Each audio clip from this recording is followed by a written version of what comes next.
안녕하세요. 책 읽는 문학관 여운입니다. 저는 특별한 생각을 하게 되거나 평소와 다른 감정에 빠져들게 될 때 일기 비슷하게 기록해두는 것을 좋아하는데요.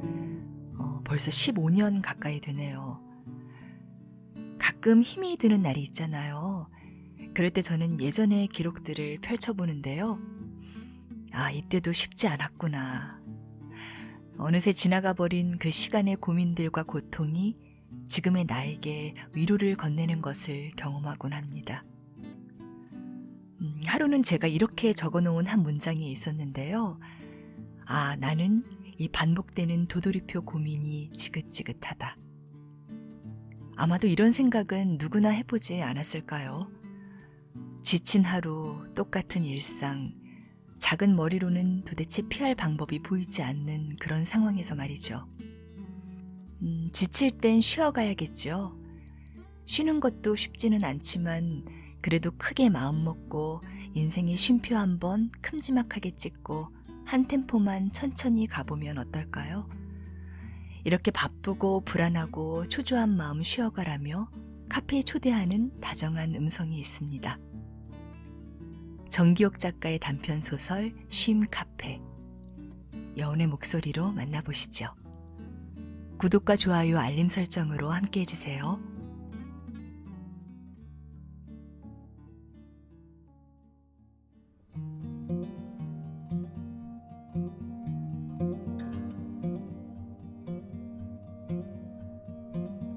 쉼 카페. 정기옥 단편소설.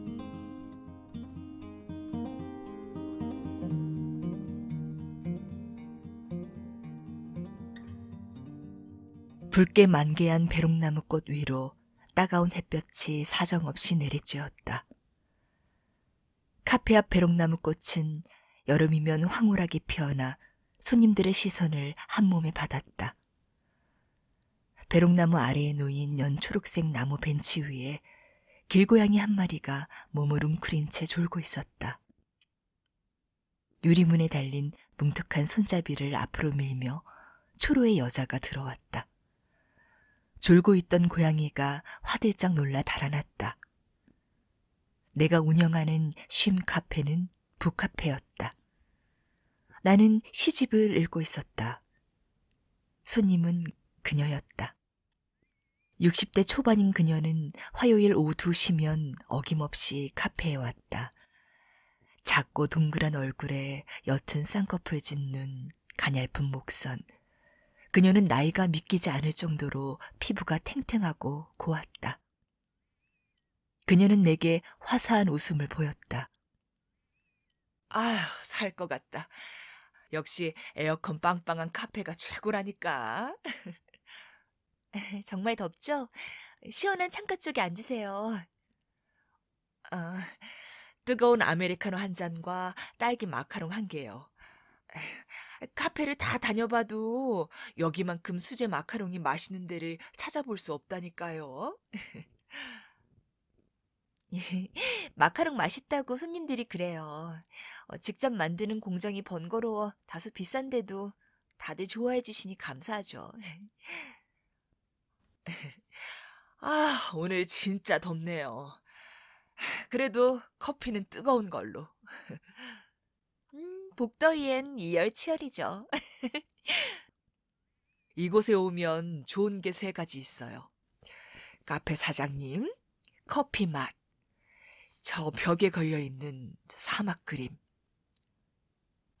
감사해요. 칭찬 덕분에 종일 기분이 좋을 것 같은데요. 그녀가 카페 벽 중앙에 걸려있는 붉은 사막 그림을 지그시 올려다 보았다. 저 메마른 사막 한가운데 푸른 나무를 보면 왠지 마음이 편해져요.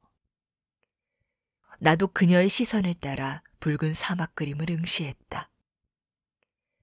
과거의 속박과 미래의 희망이 교차되는 지점, 그곳이 붉은 사막 한가운데였다. 문득 가슴 깊이 묻어두었던 어두운 기억이 떠오르자 커피의 쓴맛처럼 명치 끝이 아렸고 나도 모르게 얼굴이 달아올랐다. 가만히 나를 바라보는 그녀의 시선이 느껴졌다. 저 그림 누가 그린 거죠? 나는 희미한 미소를 지었다. 저랑 가까운 분이요. 아, 비밀이에요? 그냥 다음에요.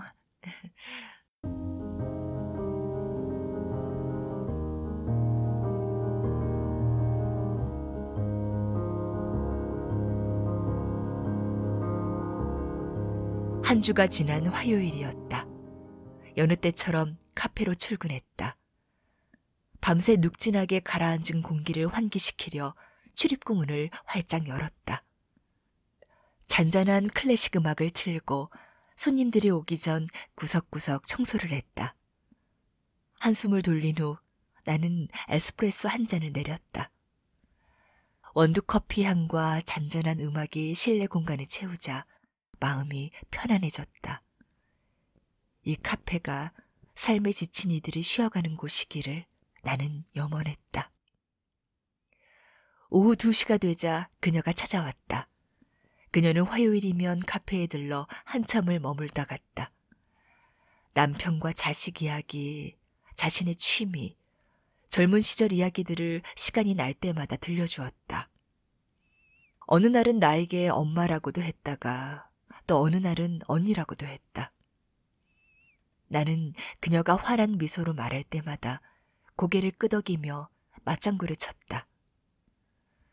어린 시절 소녀 감성이 뭉클 솟아올랐나 생각했고 그녀의 행동을 대수롭지 않게 지나쳤다.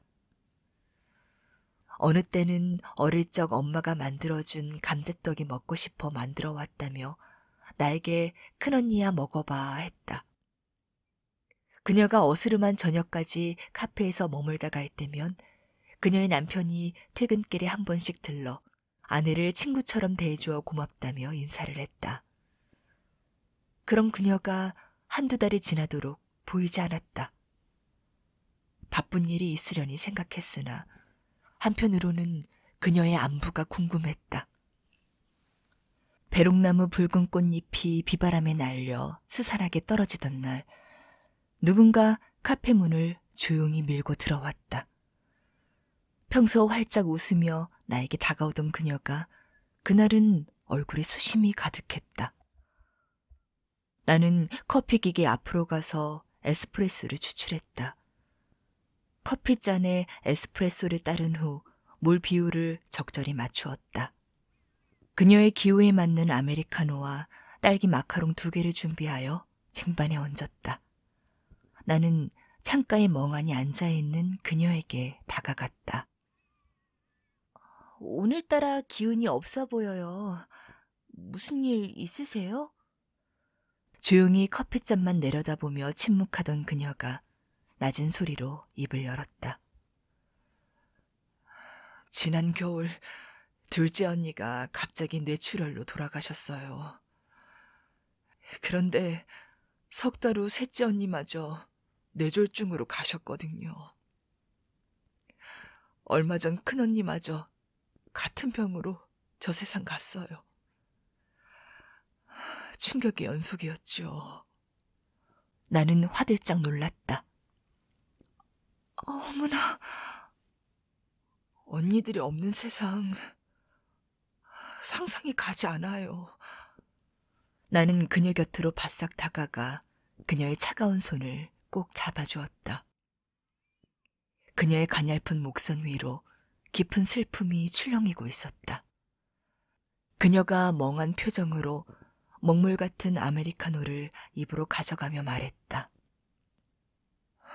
큰언니마저 가버리니 인생 무상이네요. 언니들 그렇게 보내고 한동안 아무것도 안 먹혀서 물만 먹고 누워 있었어요. 그러게요. 못 본 사이에 엄청 많이 야위셨네요. 언니들과는 몇 살 터울이세요? 큰언니하고는 15살 차이. 나는 딸부잣집 넷째이고 막내여서 나이 차이가 좀 나요. 중학교 때 부모님 모두 돌아가시고 그렇지 않아도 내성적인 성격에 언니들만 의지하며 살아왔지요. 그랬군요. 그녀가 바싹 마른 입술로 숨을 길게 내쉬며 말했다. 이제 천에 고하네요. 큰언니는 나에겐 엄마 같았어요. 큰언니가 없다고 생각하니 생살이 떨어져 나간 것 같아요. 어째요? 요즘 꿈만 꾸면 언니들이 나타나요. 꿈속에서 언니들이 날 불러요. 나도 언니들 따라가야겠지요? 무슨 그런 말씀을. 다시는 그런 말씀 마세요. 커피잔을 움켜쥐고 있는 그녀의 손이 희미하게 떨렸다. 그녀는 컵에서 이내 손을 떼더니 두 손을 마주잡고 힘주어 깍지를 꼈다. 두꺼운 회색 커튼을 친 듯 그녀 얼굴에 그림자가 짙게 드리워졌다. 사는 게 허무해요. 세상에 의지할 사람 한 사람만 있어도 힘이 나요. 자주 카페에 오세요. 제가 친구해드릴게요. 그녀가 커피 냄새를 음미하듯 코에 가져가 대었다.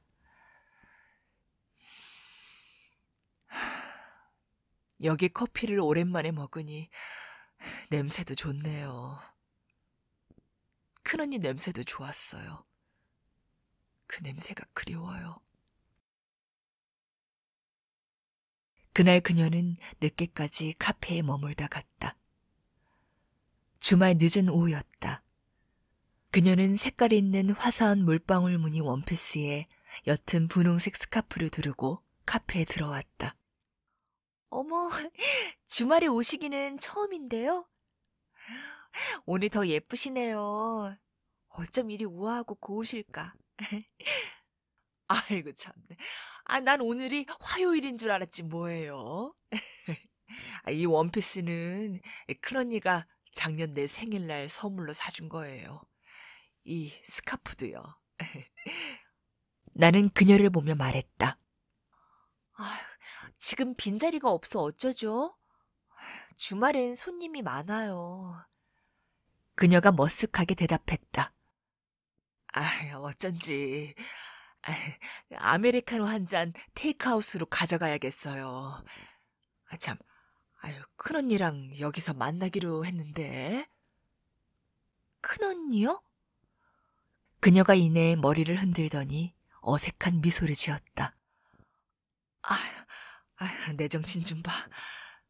나는 진한 아메리카노와 마카롱 2개를 포장해서 그녀 손에 건네주었다. 그녀의 얼굴에 화색이 돌았다. 그녀는 소중한 물건처럼 공손히 받아들더니 카페를 나섰다.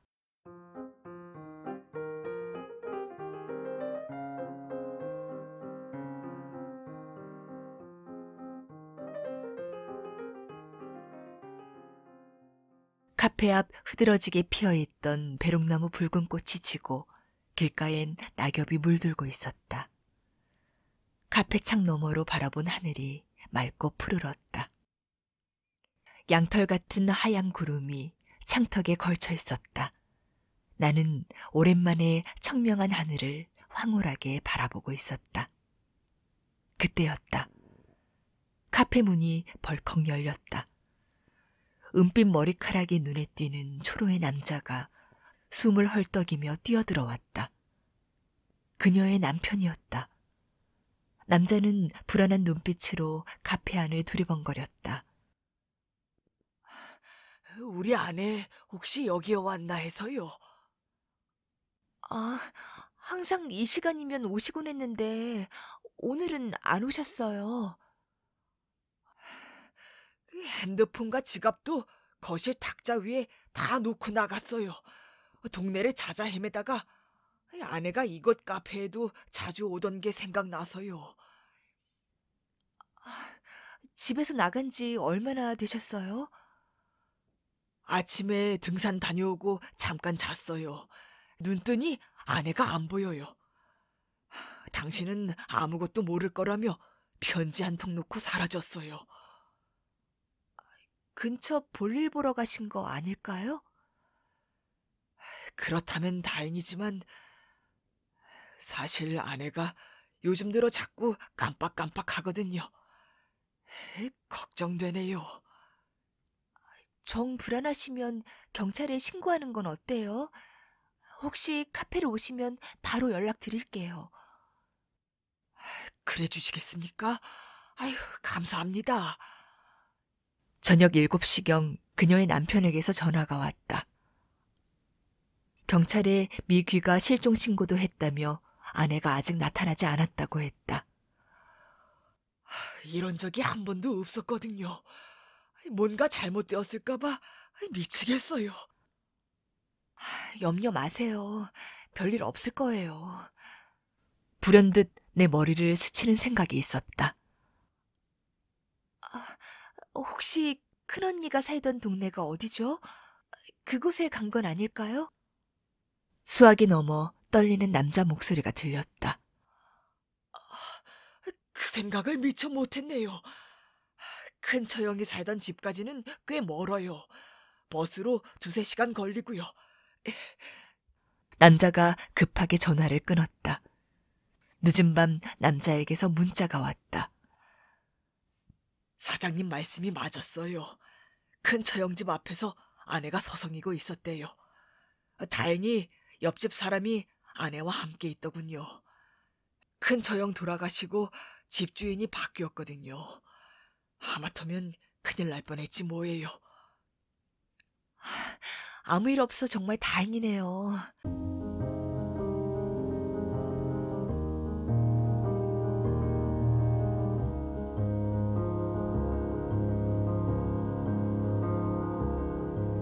한동안 그녀 발걸음이 뜸했다. 그러던 어느 날 카페 문을 밀고 그녀가 활짝 웃으며 나에게 다가왔다. 큰언니, 나왔어. 아이, 나 큰언니네 1층 다락방에서 하룻밤 자고 싶었는데 남편이 데리러 오는 바람에 그냥 왔지 뭐야. 한밤도 못 자게 하는 남편이 미워서 이번에는 남편 몰래 갔는데. 그녀는 생기 넘치는 눈으로 나를 바라보며 해맑게 웃었다. 나는 당황하여 순간 흠칫했다. 그랬구나. 거긴 왜 갔어? 왜 가긴? 언니도 참, 언니 보러 갔지. 어, 앉아 있어. 금방 아메리카노와 마카롱 준비해 줄게. 멍한 표정을 짓고 있던 그녀가 머리를 흔들었다.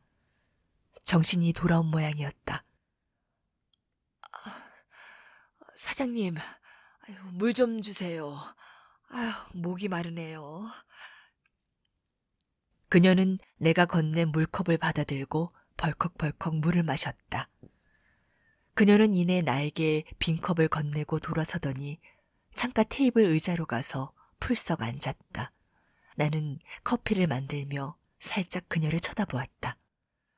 그녀는 테이블 위에 놓여있던 물병의 물을 컵에 따랐고 중지 손가락으로 컵에 들어있는 물을 찍어 유리창에 손가락 그림을 그렸다. 그녀의 눈빛이 꿈을 꾸는 듯 잔잔하고 아련했다. 나는 커피와 수제 마카롱을 들고 그녀 곁으로 갔다. 뭘 그리시는 거예요? 아, 우리 언니 얼굴이요. 잊어버릴까 겁나요. 우리 언니 무척 예쁘거든요. 아주머니가 이렇게 고운 걸 보니 어련하겠어요. 우리 큰언니네 집은 2층 집이었어요. 부모님 돌아가시고 큰언니 집에서 나는 중고등학교를 다녔거든요.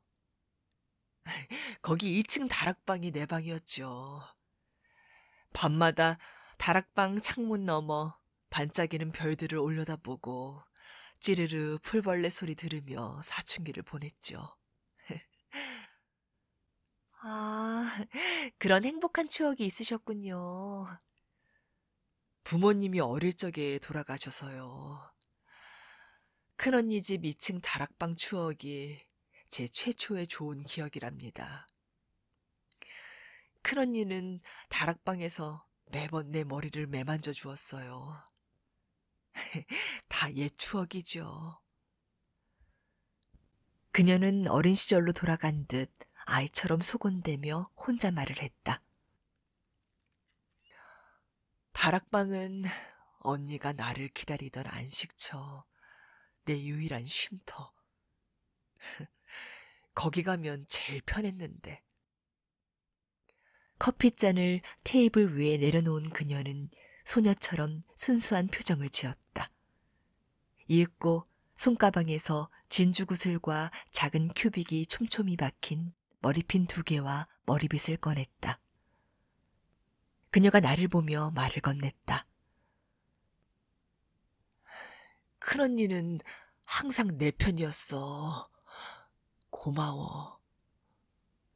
나는 당황했지만 자연스럽게 응했다. 그럼 당연하지. 기억나? 언니가 나 중고등학교 학비 다 대주었잖아. 그동안 은혜를 못 갚았어. 이제서 기억이 나더라고. 언니는 네가 잘 되면 그만이야. 대받으려고 도움 준 거 아니고. 이거 내가 아끼는 것들이야. 언니 다 가져. 이 머리빗도. 그녀는 나를 보고 있었으나 초점은 다른 공간에 뭔가에 고정되어 있는 사람의 것이었다. 지난번 나눴던 대화가 뇌리를 스쳐 지나갔다. 나는 그녀 옆에 바짝 다가가 앉았다. 이렇게 귀한 머리핀 나 다 가져도 되는 거야? 정말? 고마워. 난 밥값을 하고 싶었어. 그런데 말이야. 어? 그녀가 내 어깨에 살짝 기대며 말했다. 언니, 맛있는 쌀밥 한 번 사주려고 그곳에 갔는데 언니가 없었어. 언니는 찰지고 윤기 흐르는 하얀 쌀밥 좋아했잖아. 근데 이제 언니가 없어. 늦게 와서 미안해.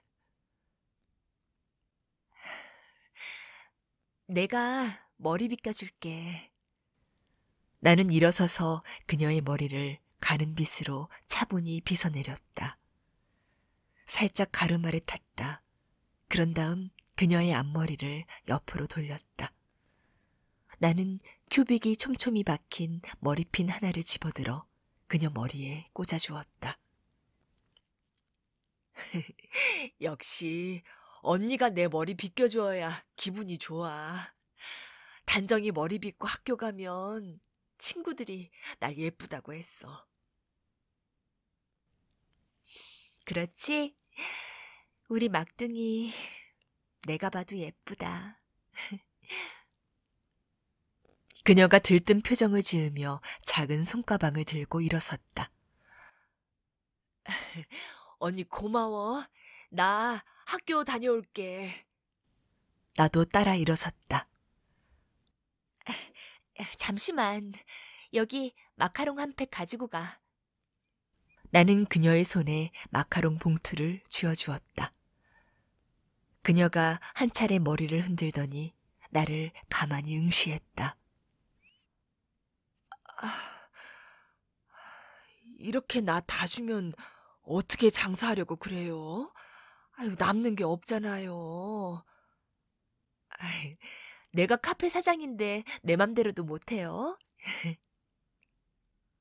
참, 여태 사장님 이름도 몰라요. 이름이 어떻게 돼요? 궁금하세요? 제 이름은 이인정이에요. 아, 아이, 그래서 이렇게 정이 많으시구나. 그렇게 생각해 주시니 감사해요.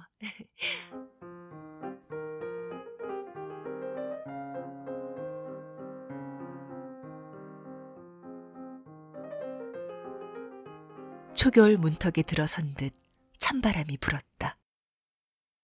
화요일 오후 조금씩 눈발이 흩날리고 있었다. 그녀가 머리에 붙은 싸락눈을 털며 쉼 카페 문을 열고 들어왔다. 그동안 염색을 안 했는지 하얀 머리가 더 희어 보였다. 그녀가 나에게 다가왔다. 큰언니, 지난번 깜빡했지 뭐야. 신혼 때 우리 집 살 때 언니가 돈 보태주었잖아. 내가 큰 돈은 없고 매일 10,000원씩 갚을게. 여기 10,000원. 그리고 계피맛 사탕 많이 가져왔어. 큰언니는 계피맛 사탕 엄청 좋아하잖아. 눈발이 짙어지고 있었다. 창밖 세상이 점점 하얗게 변했다. 그녀가 작은 손가방을 열더니 봉투 하나를 꺼냈다. 우리 남편이 큰언니 주래. 나는 가만히 봉투를 열었다. 그녀와 그녀 언니들이 어렸을 때 함께 찍은 빛바랜 가족 사진이었다. 이름 모를 꽃이 피어있는 담벼락 아래 모두 해맑게 웃고 있었다. 봉투 안쪽에 그녀 남편의 편지가 들어있었다. 우리 아내 보살펴 주셔서 감사합니다. 차디찬 바람만 가득한 세상인 줄 알았는데 꼭 그렇지만도 않더군요. 아내는 치매 늦추는 약을 먹고 있어요. 아직 초기라서 가끔 기억이 들락날락해요. 작은 성의 표합니다. 거절하지 마시고 받아주세요. 나는 봉투에서 사진만 꺼내고 나머지는 그녀 가방에 도로 넣어주었다. 카페 문을 나서는 그녀 손에 마카롱 2팩을 쥐어주었다. 나는 그녀의 삶에 좋은 사람이 많아지기를, 그리하여 더 이상은 춥지 않기를 기도했다. 그녀가 울먹이는 목소리로 말했다. 언니, 이제 한동안 못 올지도 몰라. 나는 그녀의 앙상한 손을 맞잡았다. 그런 말 말고 언제든 오렴. 그녀가 머리를 숙이고 고인 눈물을 훔쳤다. 그녀는 순간 정신이 돌아온 듯 고개를 들더니 또렷한 표정으로 카페 벽을 찬찬히 바라보았다. 참, 저 붉은 사막 그림 누가 그린 건지 말해준다 했잖아요. 이제 여기 못 오면 저 그림 못 보게 돼요. 그녀의 질문에 찌릿한 통증이 등줄기를 타고 내려갔다. 나는 당혹감을 감추고 무덤덤하게 말했다. 돌아가신 우리 아버지가 그린 거예요. 그녀가 미간을 좁히며 뚫어져라 그림을 응시했다. 그렇구나. 저 붉은 사막, 태양, 그리고 달, 푸른 나무, 마음에 다 담아갈 거예요. 그녀는 그림 앞에서 기도하듯 눈을 감았다. 그녀는 나에게 마지막 작별 인사를 건네더니 카페 문을 열고 나갔다.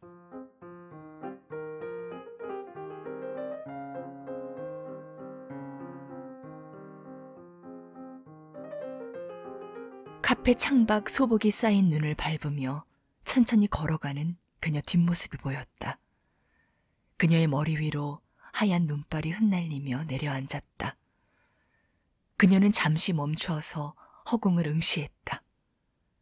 한참을 무표정하게 한자리에 서 있던 그녀가 다시 걸음을 내딛었다. 추운 겨울 화사한 물방울 무늬 여름 원피스를 입고 흔들거리는 그녀의 모습이 위태로워 보였다. 서로의 공명을 통하여 전달되는 마음소리가 닿더니 그녀의 신음하는 마음이 나에게 더딥혀졌다. 나는 창밖으로 그녀의 뒷모습을 계속 바라보았다. 길 위에 기다리고 있던 그녀 남편이 곁으로 다가와 두꺼운 외투를 벗어 바싹 마른 그녀의 어깨 위에 걸쳐주었다.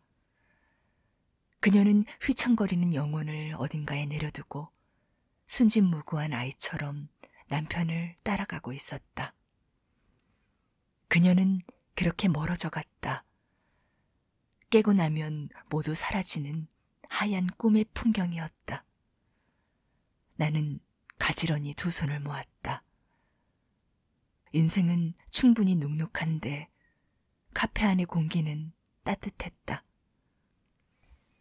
맑은 웃음을 머금고 작은 목소리로 내 귓가에 속삭이던 그녀 목소리가 어렴풋이 들려왔다.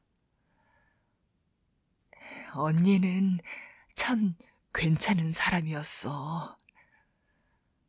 나는 그녀가 나를 기억하지 못하는 순간이 올 그때에도 괜찮은 사람으로 남아있을 수 있을지 생각했다. 사라져가는 그녀 뒷모습을 보고 있노라니 마음 깊이 묻어두고 억지로 잊으려 했던 기억 한 조각이 떠올랐다. 마음이 바위에 부딪힌 파도처럼 바스러졌다가 다시 파도로 맞다 일렁였다. 순간 깊숙이 묻어두었던 죄책감과 수치심이 몰려와 나도 모르게 얼굴이 달아올랐다.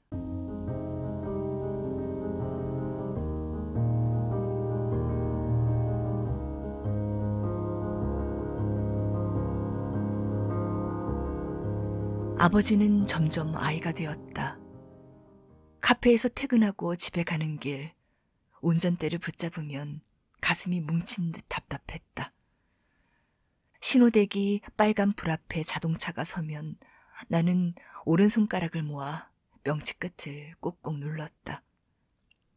집 근처에 오면 최대한 속도를 늦추고 천천히 근방을 몇 바퀴 돌았다.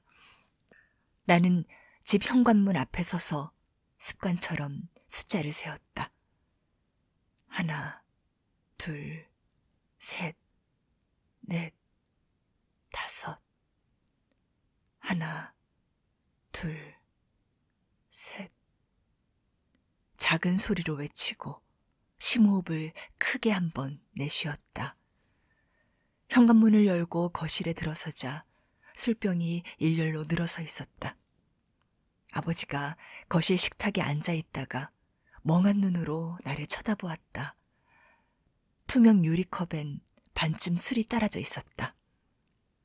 언젠가부터 아버지는 술을 물처럼 마셨다. 한번 술을 마시기 시작하면 사나흘은 집 밖으로 나오지 않았다. 술을 먹을 때면 밥도 먹지 않았다. 도우미 아주머니가 일주일에 서너 번 집에 와서 청소를 돕고 음식을 만들어주고 갔지만 아버지는 매번 아무것도 입에 넣지 않았다. 아버지의 축 늘어진 어깨가 알곡을 다 털어낸 메마른 볕단 같았다.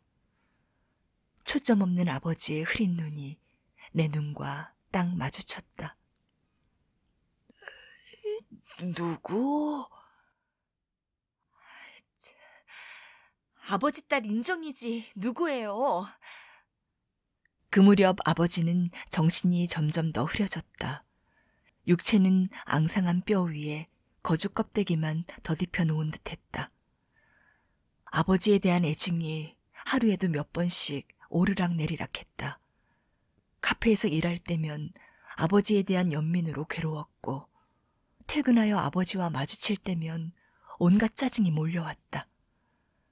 아버지를 미워하면 안 된다는 걸 알면서도 언제 끝날지 모르는 수없이 되반복되는 일상에서 나는 달아나고 싶었다. 아버지를 내 인생 저편으로 몰아내고 싶었다. 아버지와 한 공간에 있으면 사방으로 우겨싸임당한 감옥 같아서 숨이 쉬어지지 않았다. 온갖 번뇌와 고뇌를 다 끌어안고 있는 아버지의 얼굴을 마주하는 순간 빠져나올 수 없는 깊고 캄캄한 구렁텅이에 던져진 기분이었다. 그나마 다행인 것은 아버지는 주사는 없었다. 아버지를 도와주시는 아주머니가 나를 보더니 주섬주섬 가방을 챙기며 일어섰다. 국이며 반찬 몇 가지 해놓았어. 아버지 챙겨줘. 감사해요. 아주머니가 평소와 달리 내 곁에 다가와 살짝 아버지의 눈치를 살피더니 귓속말을 했다. 아가씨, 나 이제 여기 그만 올까봐. 그게 무슨 말씀이세요? 아주머니 덕분에 아버지도 저도 사는 건데요. 사정이야 딱하지만 내가 너무 힘들어. 아주머니 같은 분을 어디서 만나겠어요. 저에겐 가족이나 다름없어요. 더 챙겨드릴게요. 응? 나는 급히 핸드백에서 5만 원 지폐 몇 장을 꺼내 아주머니의 손에 쥐어주었다. 아주머니는 극구 사양했다. 보약이라도 한 재 지어 드세요. 아주머니를 배웅했다. 긴장이 풀어지자 화가 끓어올랐다. 나는 식탁 위에서 여전히 술을 따르고 있는 아버지에게 다가갔다. 나보고 어쩌라고. 아버지가 짐짝 같아. 알아? 내 등에 무거운 짐. 이렇게 살아 뭐해? 아버지는 말이 없었다. 영혼이 빠져나간 사람처럼 초점 없는 눈으로 나를 무심히 바라보았다. 아버지는 무슨 말을 하려는 듯 입술을 한번 움찔하다가 이내 술잔으로 손을 뻗었다. 나는 있는 힘껏 술잔을 빼앗아 싱크대에 던졌다. 싱크대 모서리에 유리잔이 부딪히며 깨지는 파열음에 신경이 곤두섰다. 머리가 어지러웠다. 갑자기 알 수 없는 공포감과 두려움과 외로움이 끝없이 몰려왔다. 내 방으로 쓰러질 듯 기어들어갔다. 화장도 지우지 못한 채 옷 입은 그대로 침대의 대자로 뻗었다. 하루가 길었다. 긴장이 풀어지면서 피곤이 몰려왔다. 나는 베개에 머리를 기댔다.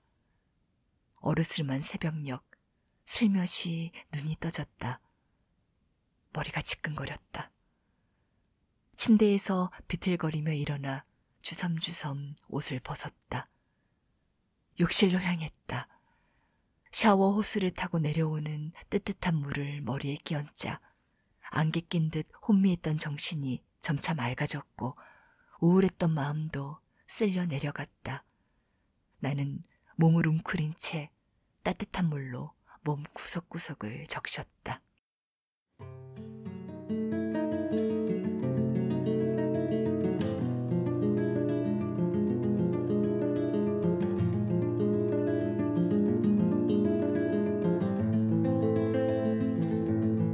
그날 아침도 나는 기계처럼 카페로 출근했고 평소처럼 손님을 맞이했다.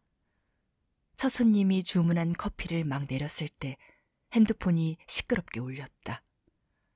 핸드폰을 열고 여보세요 하자마자 아주머니가 다급하게 외쳤다. 아버지가 없어졌어. 잠시 슈퍼 다녀온 사이 현관문이 활짝 열려있지 뭐야. 집 앞에 가볼 만한 곳 구석구석 다 찾아봐도 안 보이네. 여직 이런 일이 한 번도 없었는데. 어쩜 좋아. 나도 모르게 목소리가 떨렸다. 얼른 경찰에 신고부터 했어야죠. 그날따라 바람이 유난하게 불었다. 벚꽃이 바람에 꽃빛처럼 흩날렸다. 출근할 때 유심히 나를 바라보던 아버지의 물기 어린 눈빛이 떠올랐다. 아버지의 눈빛이 나를 향해 무언의 말을 하고 있었다. 기억이 사라진 채 집을 나간 아버지는 다시는 집으로 돌아오지 못했다. 아버지가 사라지고 한 해가 다 가도록 아버지가 갈 만한 장소를 다 찾아다녔지만 찾지 못했다. 눈앞에 아무 일 없었던 듯 기적처럼 아버지가 나타나 주기만을 바랐다. 야속한 시간이 흐르는 물처럼 속절없이 지나가고 있었다. 아버지는 보이지 않는 어둠 속으로 완전히 자취를 감춰버렸다. 먼지처럼 사라져버린 아버지를 찾는 것이 더 이상은 무의미하게 느껴지던 어느 해, 나는 소망 없는 잃어버린 시간들을 떠나보냈다.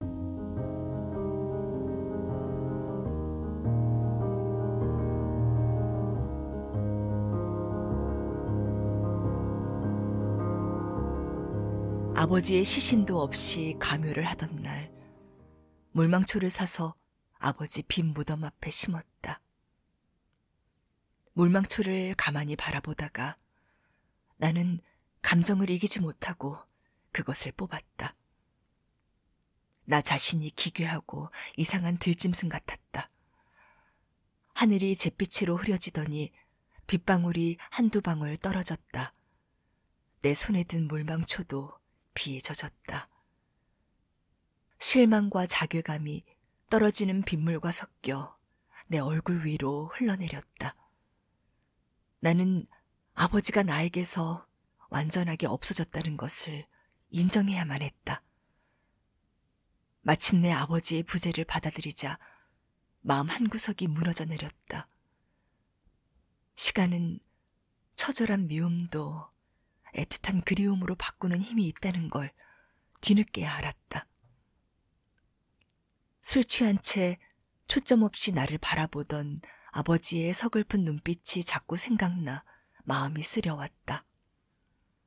어릴 적 아버지가 만들어준 책상과 의자에 앉아 공부했던 기억이 새삼 떠올랐다. 그때는 아버지의 존재가 엄청나게 커 보였다. 내가 중학생이었을 때 아침까지 멀쩡했던 어머니가 갑자기 의식을 잃었다. 심장마비였다. 나에게도 아버지에게도 갑작스런 어머니의 죽음은 청천벽력이었다. 평생 화가로 살아왔던 아버지는 어머니의 희생적인 뒷바라지를 받으며 자신의 직업에 충실할 수 있었다. 평소 아버지는 다정다감했다. 중학교 때였다. 가정시간에 한복 저고리를 작게 만들어 오라는 숙제가 있었다. 아버지는 종이에 패턴을 그렸다. 섭, 길, 소매순으로 한복 저고리를 그려 만들더니 재단한 옷가미에 치수를 맞춰 밤새 재봉틀을 돌렸다. 마지막 순서로 손수 긴 고름, 짧은 고름을 바느질하여 매듭을 지어주었다. 아버지는 꼬박 밤을 지새우다시피 해서 만든 작은 한복 저고리 견본을 내 책가방에 넣어주었다. 아버지는 아침마다 교복을 다림질해 주었고 미역국이나 황태국을 끓여서 아침밥을 꼭 먹게 했다. 아버지는 어머니가 없는 빈자리를 어떻게든 채워주려 했었다. 어느 날 학교에서 돌아와 보니 아버지는 사막 한가운데 푸르른 나무 한 그루를 도화지에 스케치하여 물감으로 색칠하고 벽에 붙여놓았다.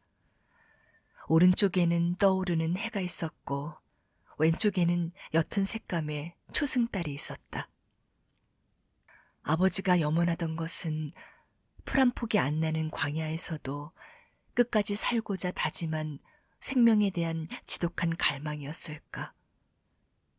하지만 시간이 지날수록 아버지는 술에 찌들었고 그런 아버지를 무력하게 지켜보는 것은 괴로운 현실이었다. 술 기운으로 붉게 물들어 있던 아버지의 흐린 눈동자를 생각하면 풀 한 폭이 자라지 못하는 메마른 붉은 사막이 떠올랐다. 아버지는 그날 자신을 닮은 사막을 찾아 집을 나섰는지도 몰랐다. 아버지를 비추던 저녁 불빛이 다 소멸하여 아버지는 집으로 돌아오는 길을 잃어버렸다고 나는 생각했다. 나는 아버지 빈 무덤 앞에 물망초를 가만히 내려놓았다. 비가 그치고 햇살이 무덤을 내리쬐었다. 무덤 뒤쪽으로 안개 같은 아지랑이가 피어올랐다. 아지랑이가 마치 아버지의 영혼 같았다. 나는 손을 뻗어 그것을 움켜쥐었다. 아지랑이가 내 손가락 사이로 빠져나갔다. 어릴 적엔 아버지 몸에 배어있는 후줄근한 냄새가 싫어 아버지만 보면 피해 달아나고 싶었다. 아이러니하게도 아버지의 부재가 확실해지자 아버지의 채취가 그리워졌다. 오른쪽에는 떠오르는 해가 있었고 왼쪽에는 옅은 색감의 초승달이 있었다. 아버지가 염원하던 것은 풀 한 폭이 안 나는 광야에서도 끝까지 살고자 다짐한 생명에 대한 지독한 갈망이었을까? 집으로 돌아온 나는 아버지 방 한가운데 자리하고 있는 붉은 사막 그림을 응시했다. 떠오르는 해와 달이 그림 한 점에 같이 자리를 차지한 의미를 나는 한동안 생각했다. 아버지의 그림을 조심스레 벽에서 떼어내었다. 다음날 나는 아버지의 그림 액자를 쉼 카페 벽 한가운데에 걸었다. 퇴근 후 아버지의 방으로 다시 향했다. 아버지가 그린 먼지 쌓인 그림들을 하나씩 들여다보았다. 그림을 한 점 한 점 만질 때마다 아버지 채취가 느껴지는 것 같았다. 아버지의 작업실에 남아있는 빈 캔버스를 가만히 응시했다. 빈 캔버스를 바라보고 있노라니 그토록 벗어나고 싶었던 아버지와의 애증어린 과거와 괴롭고 지난했던 삶의 세월이 투명하게 되살아나 반추되었다. 아버지가 나에게 남기고 간 빛바랜 기억들이 잔잔한 파문을 일으키며 가슴 시리도록 파고들었다. 거기 빈 공간, 세심하고 연약하며 상처받기 쉬운 아버지가 물가의 푸른 나무처럼 서 있었다. 나는 눈을 감았다. 어릴 적 내 머리를 쓰다듬어 주던 아버지의 손길이 느껴졌다. 눈물 한 방울이 툭 떨어졌다. 울고 싶은 이유는 많았으나 울지 못했던 지나간 시간들이 떠올랐다. 어느새 눈물이 뚝뚝 떨어졌다.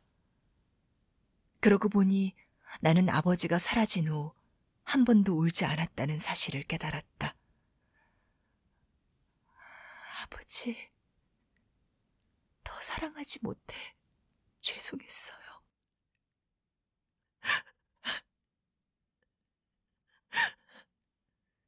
늦은 밤 나는 주섬주섬 아버지의 그림들을 챙겨들고 카페로 향했다. 가로등 불빛이 어두운 골목을 내리비추고 있었다. 그 길끝 쉼 카페가 보였다. 하얀 눈송이가 카페를 감싸듯 소담스레 내리고 있었다.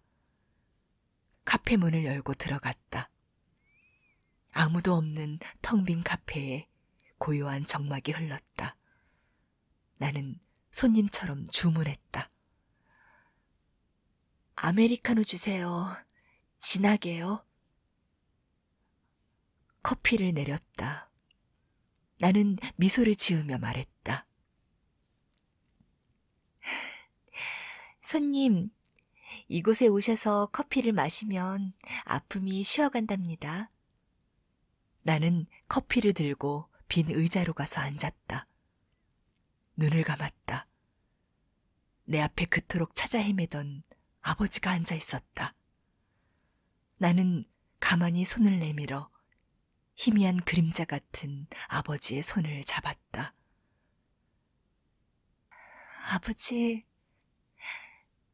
이제는 언제든 오셔서 쉼 카페에서 쉬어가세요. 아버지의 부정이 느껴졌던 사춘기의 추억들이 필름처럼 하나둘 스쳐 지나갔다. 메마른 우물 같았던 내 마음에 맑은 샘물이 다시 차오르는 걸 느꼈다.